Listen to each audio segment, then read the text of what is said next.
Ата, сіз қашаннан бері қойды өсіріп, бағып келесіз. Сіздің неше қойыңыз бар? Мен мына совхозды бөлімге 1998-ден бері бөлініп, өзімізге жеке қожалық болып алып, мал бағып шығып кеттік. Содан бері мал бағам. Мал бағу енді бұрынғы адам қазақтан келатқан, біздің мұра ғой бұл қазақтың. Қой өсіру, мал өсіру, ірі қара өсіру тағы сол. Енді соның ішінде қойдың бұл енді өте біздің қазаққа емдік қасиеті бола берді. Тағы бір басқалай біздер енді оның жүнін пайдаланамыз, етін пайдаланамыз. Атам қазақ жүнінен біздер киіз басамыз, нәскей, қолғап тігеміз, тоқимыз. Былай қарағанда бұл бұрынғы ежелдегі атқан біздің қазағымыздың әуелден сол ежелгі дәстүріміз. Бұл енді бұл мына осы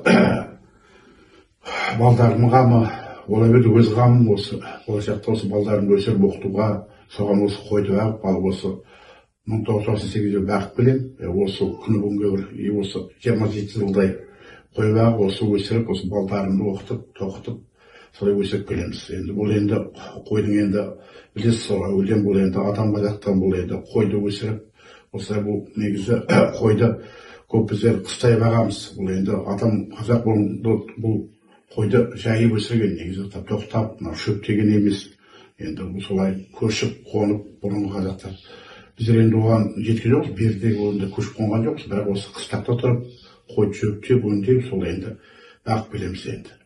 Енді осыны балам енді білесіңдер, бұл енді бұрынғы біздің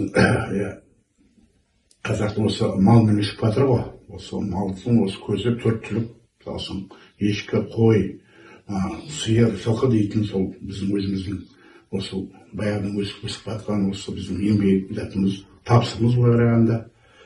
Сол енді. Ата, сіз қоймен ойналатын қандай ұлттық ойындарды білесіз? Сіз құттау кезіңізде ойнадыңыз ба? Балам, бұл енді айтуың дұрыс, өте орында. Бұл енді біздің қазақтар бұны қойды көтеру жарыстары болып, біздер бала кезде солай айналысатын едік. Негізі сосын бала кезде біздер далаға қой бағып шығамыз. Сонда қойларды асының ішіндегі қошқарлар біреуін түйістіріп, сол кім жеңеді сол қошқарды біздер сол өзіміздің қошқар, біздің қошқар деп солай жеңіп алған қошқар деп солай атайтын едік. Енді бұл қошқардың енді бұл малдың ойлап қарасаңыз енді ұлттық ойын көп қой. Біздер енді далаға шығып жүргенде де қойларды қойға мініп, қоймен шауып, сондай жасап қылық жасайтын едік бала кезде. Қазір балдар білмеймін, олай енді малмен ойнай ма, ойнамай ма. Бізде сондай дәстүр болған атам қазағымызда. Былай қарағанда мал тұзаққа жайып солай жүріп, жаз істегенде қойды күзде қыста жазда қой қырқу науқанында қойды қырқып солай жүретін едік. Қой жағыстырып сол қырққанда да қойдан. Енді басқа не айтайын енді. Осылай баламен сондай жаттар болды біздер енді былай қарағанда енді. Мына енді қойда дейтін көкпарға салып қой көтеріп, көкпарда да тартыстарда қойды пайдаланған ешкімен қойды. Сосын мынарда